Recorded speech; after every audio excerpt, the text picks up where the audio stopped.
Hi friends, exam കഴിഞ്ഞ് എല്ലാവരും വീട്ടിലെത്തിയിട്ടുണ്ടാകുമെന്ന് കരുതുന്നു. +1 വിദ്യാർത്ഥികൾക്ക് അക്കൗണ്ടൻസി ഉണ്ടായിരുന്നു. കൂടുതൽ പേര് അക്കൗണ്ടൻസിയാണ് എഴുതിയത്. പിന്നെ റെയർ കോമ്പിനേഷനിൽ വരുന്ന geography, music, social work, geology ഉണ്ടായിരുന്നു. +1 വിദ്യാർത്ഥികൾക്ക് ഇന്നത്തെ എക്സാം എങ്ങനെയുണ്ടായിരുന്നോ? ഈസി ആയിരുന്നോ? ഫുൾ മാർക്ക് കിട്ടും തോന്നുന്നുണ്ടോ? അല്ല പ്രതീക്ഷിക്കാത്ത രീതിയിൽ വന്നോ? വീഡിയോയുടെ താഴെ കമൻറ്റ് ചെയ്യുക നിങ്ങൾ. അതുപോലെ +2 വിദ്യാർത്ഥികൾക്ക് ഒത്തിരി പേർക്ക്, ഭൂരിഭാഗം പേർക്കും ഇന്ന് എക്സാം ഉണ്ട്. ബയോളജി ഉണ്ട്, പൊളിറ്റിക്കൽ സയൻസ് ഉണ്ട്, സാൻസ്ക്രിറ്റ് സാഹിത്യമുണ്ട്, കമ്പ്യൂട്ടർ ആപ്ലിക്കേഷൻ ഉണ്ട്, അതുപോലെ ഇംഗ്ലീഷ് ലിറ്ററേച്ചർ ഉണ്ട്.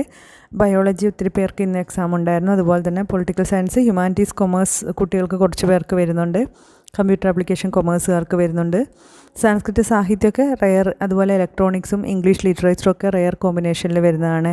എന്തായാലും ഇന്നത്തെ എക്സാം എക്സ്പീരിയൻസ് എങ്ങനെയായിരുന്നു? നിങ്ങൾ വീഡിയോയുടെ താഴെ കമൻറ്റ് ചെയ്യുക. ഈസി ആയിരുന്നോ? അല്ല എന്തെങ്കിലും ബുദ്ധിമുട്ട്, സാധാരണ നിന്ന് വ്യത്യാസപ്പെട്ടിട്ട് എന്തെങ്കിലും ബുദ്ധിമുട്ടുണ്ടായിരുന്നോ? മോഡൽ എക്സാം പോലെ തന്നെയാണോ?